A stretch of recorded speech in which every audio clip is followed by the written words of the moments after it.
Hi everyone, आप सभी का और एक नई वीडियो में स्वागत है। तो दोस्तों, आज का डेट है 1 मई 2024 और देखिए कल था 30 अप्रैल 2024। तो कल भी मैं ऑफिस गया हुआ था और देखिए मैंने कल क्या काम किया, पहले मैं आपको थोड़ा एक्सप्लेन करता हूँ, फिर मैं भी आपको लाइव करके दिखाने वाला हूँ। तो दोस्तों, आपने कभी ना कभी ज़रूर नाम सुना होगा, salary payable, rent payable, TDS payable. तो आखिर ये सब चीज़ें होती क्या है, हम लोग आज की इस वीडियो में लाइव अभी करके देखेंगे। थोड़ा पहले थ्योरी समझ लेते हैं इसके बारे में, ये क्या होता है, फिर अभी हम लोग लाइव जो है इसको करके देखेंगे। ठीक है। पेबल का मतलब होता है कि मुझे किसी को देना है। जैसे सपोज मान के चलते हैं कि हमने एक बनाया हुआ है सैलरी पेबल मार्च महीने में, और देखिए जनरली ये जो पेबल का एंट्री होता है ये हमेशा मार्च महीने में ही होता है। ठीक है, क्योंकि जैसे कि सपोज, क्योंकि देखिए हम लोग सैलरी हमेशा क्या करते हैं, किसी भी महीने में, जैसे पूरा महीना हो, जैसे मार्च की बात करें हम, तो पूरा 1 मार्च से लेकर 30 मार्च या 31 मार्च तक का जो भी इसके बीच में सैलरी होता है उसको हम लोग देते हैं अप्रैल महीने में। ठीक है। तो हम लोग क्या करेंगे, जो हम लोग सैलरी देंगे मार्च का अप्रैल में, तो उसको हम लोग क्या करते हैं, जो सैलरी अप्रैल में देंगे उसको मार्च में रिकॉर्ड करके रख लेते हैं। क्योंकि देखिए इसमें पूरा आपका पूरा एक साल में जितने भी कुछ एक्सपेंसेस होता है उसको आपको उसी फाइनेंशियल ईयर के अंदर ही उसको आपको गवर्नमेंट को शो करना पड़ता है कि हमें एक साल में इतना एक्सपेंसेस होता है। हालांकि सैलरी उसका पेमेंट आप करेंगे अप्रैल महीने में, ठीक है, लेकिन आपको उसको शो करना पेबल के रूप में। आप चाहे वो TDS का पेबल शो करें या फिर सैलरी पेबल से शो करें या फिर रेंट का पेबल शो करें, वो आपके ऊपर आता है। तो आज की इस वीडियो, तो चलिए आप डायरेक्ट सीखते हैं लाइव टैली में जाके। तो देखिए आप सभी को समझाने के लिए मैंने एक फ्रेश कंपनी बनाया हुआ है TDS कैलकुलेशन के नाम से, जिसके अंदर से अगर मैं आपको दिखाऊं, अल्टर में आता हूं और यहाँ पे लेजर्स में आता हूं। देखिए मैंने कुछ भी लेजर अभी तक क्रिएट नहीं किया हुआ है, जो बाय डिफॉल्ट क्रिएट होते हैं कैश एंड PL अकाउंट वही बस है। तो मैं इस वीडियो में अभी आपको स्टेप बाय स्टेप जितने भी लेजर का रिक्वायरमेंट होगा क्रिएट करना सिखाऊंगा इस वीडियो में, स्टेप बाय स्टेप। ठीक है। सबसे पहले स्किप करके पीछे आ जाएंगे और देखिए गेटवे ऑफ टेली में रहना है, और सबसे पहला काम जो आपको करना है, आपको यहाँ पे F11 को प्रेस करना है। ठीक है। और हालांकि देखिए जब आप कंपनी क्रिएट करते हैं उस टाइम भी इस चीज़ को कर सकते हैं। जैसे कि जब आप कंपनी क्रिएट करेंगे उस टाइम आप यहाँ पे GST ऑन करते हैं, उसी टाइम चाहे तो आप यहाँ पे आपको ऑप्शन देखने को मिल जाएगा TDS। ठीक है। आप यहाँ पे देखिए GST को ऑन कर सकते हैं और यहाँ पे TDS को भी ऑन कर सकते हैं। अभी मान के चल रहा हूँ कि मैंने अभी देखिए GST मैंने ऑन नहीं किया, दिखाता हूँ मैं आपको। देखिए मैंने GST में अभी मैंने कुछ भी नहीं किया हुआ है। ठीक है, इससे कोई फर्क नहीं पड़ेगा, बस मैं आपको अभी TDS सिखा रहा हूँ। इसके लिए मैंने अभी स्किप करके पीछे आता हूँ और मैंने यहाँ पे देखिए TDS पे मैं यहाँ पे एंटर करता हूँ। तो यहाँ पे मैंने क्या फिल किया हुआ, देखिए सबसे पहले 10 रजिस्ट्रेशन नंबर, यानी कि कंपनी का 10 रजिस्ट्रेशन नंबर क्या उसको मैंने फिल कर दिया है। और यहाँ पे tax deduction and collection account number, ये देखिए अलग होता है, तो उसको भी आपको यहाँ पे भर देना है। ठीक है, आपका कंपनी का जो भी रहेगा। डिडक्टर टाइप, आपका कंपनी किस तरह से है, कंपनी है कि कोई इंडिविजुअल फर्म है। तो जैसा कि हमारा कंपनी है तो सिंपली हम यहाँ पे कंपनी सिलेक्ट कर लेंगे। डिडक्टर ब्रांच, किस ब्रांच के अंतर्गत आता है ये, तो उस ब्रांच को आपको नाम लिख देना है। Set alter details as person responsible, जिससे आप इसको यहाँ पे यस करेंगे तो यहाँ पे दिखाया जाएगा कि ऐसा पर्सन का नाम क्या है जो इसके लिए रिस्पॉन्सिबल है, जो TDS को डिडक्ट करता हो। ठीक है, तो आप उसका अपना नाम यहाँ पे भर सकते हैं इस तरह से। बाकी डिटेल, पैन नंबर क्या है, ETC, जितना डिटेल यहाँ पर है आप चाहते हैं सबको भर सकते हैं और अदरवाइज स्किप भी कर सकते हैं, वो आपके ऊपर है। ठीक है, तो मैं इसको और आगे देखिए आपको देखने को मिलेगा इग्नोर IT यानी कि income tax exemption limit for TDS deduction and activate TDS for stock items, ये दोनों का आपको नहीं रहने देना है। ठीक है, क्योंकि हम लोग यहाँ पे एक्टिवेट TDS स्टॉक आइटम के लिए काम नहीं कर रहे हैं, ना तो हम लोग इनकम टैक्स के ऊपर काम कर रहे हैं इग्नोर करने के लिए। ठीक है, तो दोनों का भी इग्नोर कर देंगे, यानी कि नहीं रहने देंगे। और यहाँ पे सिंपल आपको आगे बढ़ जाना है और एंटर करते हुए आपको इस विंडो को एक्सेप्ट यानी कि सेव कर लेना है। ठीक है, अब आ जाएंगे सबसे मेन चीज। अब देखिए जो हमें बिल रिसीव, और देखिए ये जो बिल हमें इशू हुआ है वो इशू हुआ है 1 अप्रैल को, बट ये देखिए हमें सप्लायर यानी कि ये हमारा इनवॉइस कब का है, ये 1 मार्च से लेके 31 मार्च के बीच जो भी कुछ हमने सर्विस लिया उस पर उस कंपनी से, उसका ये बिल है। हालांकि उसने हमें इशू किया 1 तारीख को, बट उसका जो हमारा ये एक्सपेंस में हम शो करेंगे वो शो करेंगे मार्च में। ठीक है, तो यानी कि हमारा मार्च के एक्सपेंसेस हो गया ये। और देखिए अगर आपको TDS का बेसिक कैलकुलेशन करना नहीं आता है तो आप हमारा डे 11 का वीडियो देख सकते हैं, जिसमें मैंने डिटेल में बताया हुआ है। ठीक है, आपको बेसिक कॉन्सेप्ट वहां से क्लियर हो जाएगा। ठीक है, क्योंकि आज के इस वीडियो में आपको ऑटोमेटिक तरीका बताने वाला हूँ TDS कैलकुलेशन करने के लिए। तो चलिए आ जाते हैं टैली में। अब हमें यहाँ पे कुछ लेजर का जरूरत पड़ेगा, तो वो सब लेजर को हम क्रिएट करेंगे। क्रिएट करने के लिए सिंपली आप क्रिएट में आ जाएंगे, एंटर करेंगे और यहाँ पे आपको आ जाना है यहाँ पे लेजर में, और सबसे पहला जो हमें जरूरत पड़ेगा फ्रेट का लेजर। तो यहाँ पे हम क्या करेंगे, फ्रेट का लेजर क्रिएट करेंगे, एंटर करेंगे। अब देखिए फ्रेट है, ये अंडर किसके आएगा, तो ये अंदर आता है डायरेक्ट एक्सपेंसेस के, ठीक है, इसको रखते हैं इसके अंदर। एंड देखिए इसमें टाइप ऑफ लेजर में आपको नॉट एप्लीकेबल रहने देना है, include in assessable value calculation, इसमें आपको जीएसटी ले लेना है, ठीक है। और यहाँ पे आपको सर्विसेज ले लेना है, क्योंकि फ्रेट हमारे सर्विसेज के लिए सर्विसेज लेते हुए, और यहाँ पे आपको set alter other status details में आपको यस करना है, ओके। और यहाँ पे इस टीडीएस एप्लीकेबल, तो यहाँ पे स्पेस को प्रेस करेंगे, आपको इसमें सेलेक्ट करना है एप्लीकेबल, कि हम इस फ्रेट वाले लेजर में टीडीएस को एप्लीकेबल करना चाहते हैं, एप्लीकेबल में एंटर कर देंगे। अब ये पूछेगा नेचर ऑफ पेमेंट, तो बाय डिफॉल्ट यहाँ पे कुछ भी नहीं है, तो हम यहाँ पे क्या करेंगे, एक क्रिएट करेंगे नेचर ऑफ पेमेंट। जैसे कि हम फ्रेट का टीडीएस का डिडक्ट कर रहे हैं, सैलरी के लिए डिडक्ट कर रहे हैं, या फिर रेंट के लिए डिडक्ट कर रहे हैं, वो सब आपको बताना पड़ेगा। तो यहाँ पे अभी हम फ्रेट के लिए डिडक्ट कर रहे हैं, इसलिए हम यहाँ पे क्रिएट करेंगे और यहाँ लिखेंगे फ्रेट, ठीक है। और यहाँ पे सेक्शन किस सेक्शन में आता है, तो यहाँ पे ये आता है 194 के तहत। और देखिए अगर आपका टैली लाइसेंस, ये सब चीज़ें यहाँ पे ऑटोमेटिक आ जाएंगी, ठीक है। पेमेंट कोड क्या होता है, तो 94I इस ट्रांसपोर्टर कैटेगरी, यानी कि हम जो ये फ्रेट का लेजर क्रिएट कर रहे हैं जिसमें टीडीएस डिडक्ट होगा, क्या वो ट्रांसपोर्टर कैटेगरी में आता है? अगर आता है तो इसको आप सिंपली यस कर देना है, नहीं आता है तो नो कर देना है, ठीक है। ई सॉफ्टवेयर रॉयल्टी, यानी कि ये किसी भी तरह का सॉफ्टवेयर से रिलेटेड तो है नहीं, ठीक है, इसको यहाँ पे नो ही रहने देंगे। And next, relaxation in rate for non resident as per rule 37BC, यानी कि क्या नॉन रेसिडेंट है ये पार्टी? बिल्कुल नहीं है, इसलिए इसको कुछ भी नहीं करेंगे, क्योंकि इंडिया का है, ठीक है, इसलिए इसको नो ही रहने देंगे। Value limit for a single bill, क्या किसी भी तरह का सिंगल बिल में हम अप्लाई करना चाहते हैं? जी नहीं, बिल्कुल नहीं, ऐसा नहीं है, ठीक है, हम ओवरऑल सब में अप्लाई करना चाहते हैं। रेट ऑफ इंडिविजुअल्स, देखिए इंडिविजुअल्स के लिए फ्रेट में 1% का जो है और टीडीएस कटता है, अगर उसके पास पैन कार्ड नंबर है तो। पैन कार्ड नंबर नहीं है तो उसको 20% टीडीएस कटेगा। वहीं अगर हम बात करें किसी कंपनी का, तो कंपनी का 2% टीडीएस कटता है अगर पैन कार्ड नंबर है तो, अगर पैन नहीं है तो 20% इसका भी कटेगा, ठीक है। एंटर करेंगे। थ्रेशोल्ड एग्जामिनेशन लिमिट, इसमें कुछ भी नहीं, एंटर करेंगे। और देखिए अगर आप इसके ऊपर भी वीडियो चाहते हैं कि मैं इसके ऊपर भी वीडियो बनाऊं, लिमिट के ऊपर भी, तो आप नीचे कमेंट कर सकते हैं। मैं थ्रेशोल्ड एग्जामिनेशन लिमिट ये सब चीज़ें क्या होती है इसके ऊपर एक अलग सेपरेट सा वीडियो बना दूंगा, ठीक है। चलिए फिलहाल इसको अभी इतना ही रखता हूँ और इसको सिंपली यहाँ पे एक्सेप्ट कर देते हैं और यहाँ पे इसको एंटर करते हुए सेव कर लेंगे। तो हमने फ्रेट का लेजर क्रिएट कर लिया। अब हमें जरूरत पड़ेगा टीडीएस का लेजर, तो हम यहाँ पर टीडीएस लेजर भी क्रिएट करेंगे। और ये एक तरह से हमारे लिए ड्यूटीज एंड टैक्सेस है, जिसको हम रखेंगे ड्यूटीज एंड टैक्सेस में।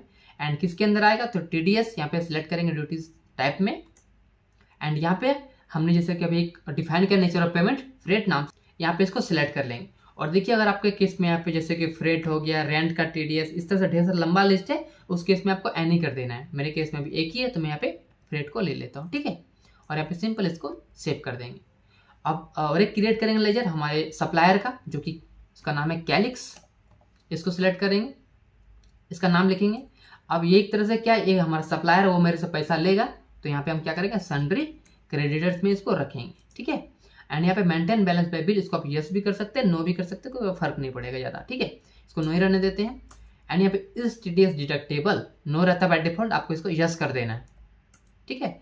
और डिडक्टिव टाइप, यानी कि आप बताइए इसमें देखिए आपको अच्छे से भरना है, नहीं तो टीडीएस कैलकुलेशन में प्रॉब्लम हो जाएगा। देखिए चूंकि कैलिक्स एक तरह से कंपनी है, तो यहाँ पे हम क्या करेंगे, कंपनी कर देंगे रेसिडेंट, ठीक है। देखिए अगर हम नॉन रेसिडेंट करते हैं तो आपका अलग टीडीएस कटेगा, और रेसिडेंट करते हैं आपका अलग टीडीएस कटेगा, ठीक है। और यहाँ पे देखिए और एक ऑप्शन आता है इंडिविजुअल के लिए। अगर इसको इंडिविजुअल सेलेक्ट करते हैं तो अभी हमारे जैसे हमने क्रिएट किया फ्रेट का, वहाँ पे इसके इंडिविजुअल के लिए 1% टीडीएस कटेगा।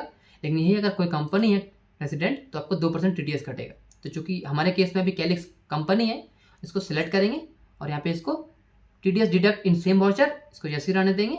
और यहाँ पे फ्रेट को सिलेक्ट करेंगे और यहाँ पे क्योंकि हमने एक ही में लगाना हमें, इसलिए हम इंड ऑफ लिस्ट कर देंगे। यूज एडवांस टीडीएस, इसको नहीं रहने देंगे, आगे बढ़ेंगे। और यहाँ पर देखिए आपको पैन कार्ड नंबर भरना कंपलसरी है। अगर आप पैन कार्ड नंबर यहाँ पे नहीं भरते हैं तो आपका जो है 20% टीडीएस कट जाएगा, ठीक है।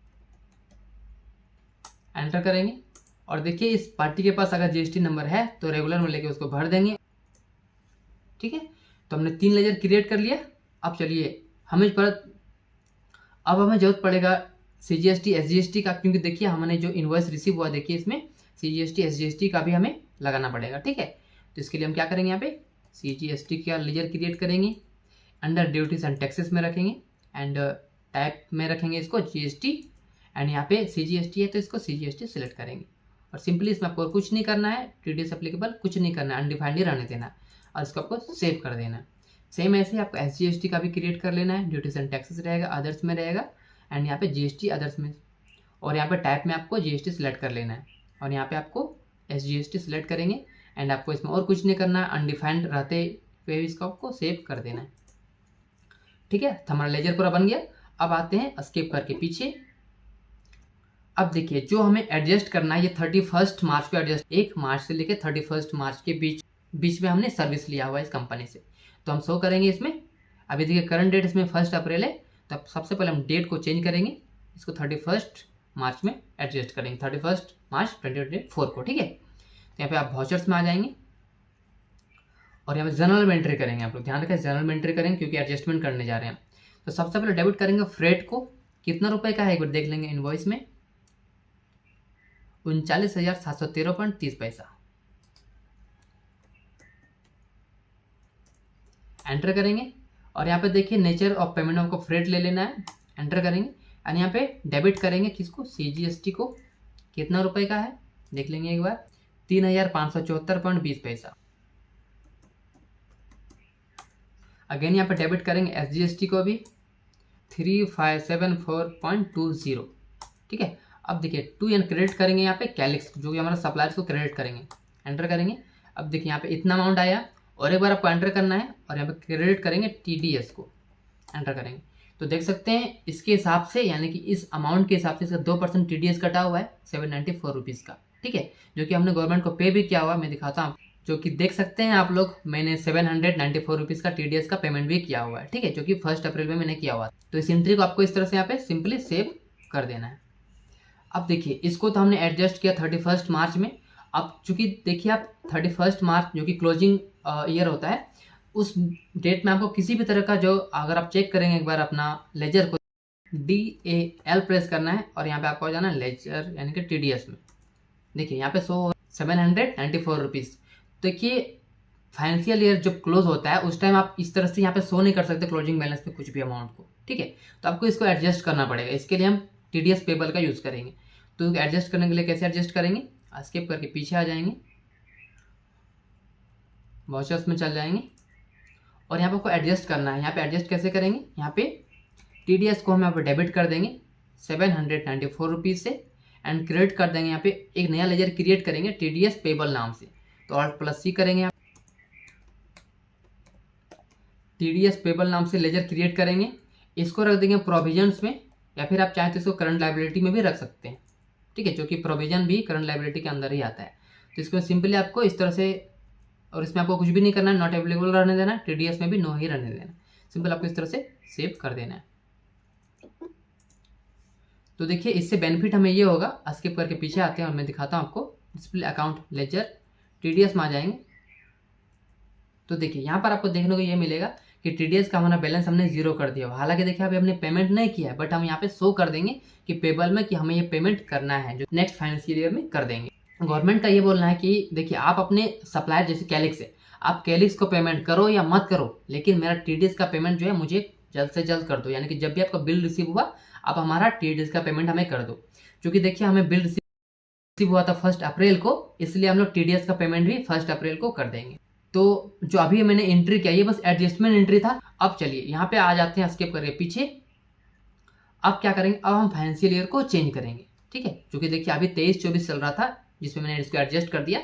अब नेक्स्ट फाइनेंशियल ईयर स्टार्ट होगा 24-25 का, तो यहाँ पे Alt+F2 करेंगे और यहाँ पे अप्रैल 24 टू मार्च 25 ले लेंगे, एंटर करेंगे। अब करंट डेट 1 अप्रैल है, ओके इसको, ठीक है। अब वाउचर्स में आ जाएंगे। अब देखिए यहाँ पे हमें पेमेंट करना है, सबसे पहले पेमेंट करना है टीडीएस का। ठीक है, तो उसके लिए हम क्या करेंगे, यहाँ पे F5 को ले लेंगे और टीडीएस का पेमेंट यहाँ पे ऑटोफिल के अंदर जाके होता है, तो यहाँ पे ऑटोफिल में एंटर करेंगे और यहाँ स्टेट पेमेंट रहने देंगे एंड यहाँ पे टीडीएस का पेमेंट करें, इसलिए टीडीएस को सिलेक्ट करेंगे। अब देखिए ये पीरियड पूछ रहा है कब से कब तक का आप टीडीएस का पेमेंट कर रहे हैं, तो हम देखिए 1 मार्च से लेकर 31 मार्च तक का टीडीएस पेमेंट कर रहे हैं, इसको रहने देंगे। डिडक्टेड टिल डेट यानी कि 31 मार्च तक का हम डिडक्ट कर रहे हैं। ठीक है, section 190 nature of payment freight, इसको ले लेंगे। डिडक्टिव स्टेटस क्या है, तो वो एक कंपनी है तो कंपनी सिलेक्ट करेंगे। रेजिडेंटल स्टेटस यानी कि वो इंडिया का है या इंडिया का बाहर का है, तो इंडिया का है इसलिए रेजिडेंट सिलेक्ट करेंगे। और देखिए यहाँ पे पेमेंट मोड किस तरह से पेमेंट करेंगे, हम कैश पेमेंट करेंगे कि अब बैंक से पेमेंट करेंगे। तो यहाँ पे बैंक नहीं है हमारे पास, तो सिंपली हम क्रिएट कर लेंगे एक बैंक HDFC नाम से, इसको रख देंगे अंडर बैंक अकाउंट में। और यहाँ पे सिंपली इस तरह से इसको मैं सेव कर देता हूँ। और देखिए यहाँ पे आ रहा है account holder name TDS calculation, क्योंकि देखिए मैंने कंपनी का नाम ही रखा हुआ है TDS कैलकुलेशन, इसके लिए यहाँ पे ये नाम आ रहा है। ठीक है, आप जो भी आपका कंपनी का नाम रहेगा वही नाम आपको यहाँ पे सेम देखने को मिलेगा। सिंपली इसको यहाँ पे इस तरह से मैं सेव कर देता हूँ। अब देख सकते हैं यहाँ पे 794 रुपीज़ का पेमेंट होगा। और देखिए हमारे बैंक में पैसा था नहीं तो माइनस में चला जाएगा। सिंपली आपको इसकी तरह से सेव कर देना है। अब देखिए अभी भी ये कंप्लीट नहीं हुआ, अभी हमको और एक काम करना पड़ेगा और एक एडजस्टमेंट एंट्री पास करना पड़ेगा। ठीक है, मैं दिखाता हूँ आपको, इसको सेव कर देते हैं। अब एक बार क्या करेंगे, एस्केप करके पीछे आ जाएंगे एंड गेटवे ऑफ टैली में रहेंगे और आपको प्रेस करना है DAL डिस्प्ले अकाउंट लेजर। आप चेक करेंगे TDS का लेजर, देखिए तो यहाँ पे आपको 194 रुपीज़ का, चूंकि हमने पेमेंट किया हुआ है इसको एडजस्ट हमने नहीं किया हुआ है, तो अब क्या करेंगे आपको एडजस्ट करना पड़ेगा। तो एस्केप करके पीछे आ जाएंगे एंड फिर से अगेन वाउचर्स में जाएंगे और यहाँ पर एडजस्ट करना है। एडजस्टमेंट करने के लिए एक जनरल एंट्री पास कर देंगे। TDS पेबल अकाउंट को कितना 794 एंड टू क्रेडिट किसको TDS लेजर को सिलेक्ट कर लेंगे और यहाँ एंड ऑफ लिस्ट कर देंगे और सिंपली आपको इस तरह से इसको सेव कर देना है। तो देख सकते हैं यहाँ पर जो हमने इसको एडजस्ट कर दिया है, अब बैलेंस हमारा 0 हो चुका है।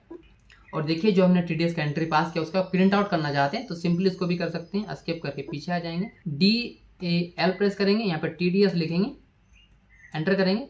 अब देखिए हमने पेमेंट किया TDS का, तो इस पेमेंट वाले एंट्री में एंटर करेंगे और आपको सिंपली यहाँ पे Alt+P करना है, प्रिंट में जाना है, यहाँ पे प्रीव्यू करना है और आपको Alt+Z कर जूम करना है। देख सकते हैं हमने जो TDS का पेमेंट किया उसका चालान जनरेट हो चुका है। तो चलिए अब हमारा जो सप्लायर है उसका पेमेंट कर देते हैं। उसका पेमेंट करने के लिए क्या करेंगे, सिंपल एस्केप करके पीछे आ जाएंगे। सपोज उसका पेमेंट हम 2 तारीख को करेंगे, तो उसके लिए क्या करेंगे, डेट को पहले चेंज करेंगे, 2 अप्रैल कर लेंगे। वाउचर्स में आ जाएंगे एंड पेमेंट किस मोड से HDFC बैंक से कर देते हैं, किसको करेंगे, कैलिक्स को, एंटर करेंगे। कितना अमाउंट है देख सकते हैं 46,067 रुपीज़, तो 46,067 रुपीज़। और देखिए यहाँ पे 70 पैसे एक्स्ट्रा आ रहा है, उसको पेमेंट नहीं करेंगे, उसको एडजस्ट करना मैं आपको सिखा देता हूँ इसी वीडियो में। ठीक है, तो मैं अभी इतना ही कर रहा हूँ, राउंड फिगर उसको पेमेंट कर दे रहा हूँ, 70 पैसे पेमेंट नहीं कर रहा हूँ। सिंपली मैं इस तरह से इसको सेव कर दे रहा हूँ एंट्री को।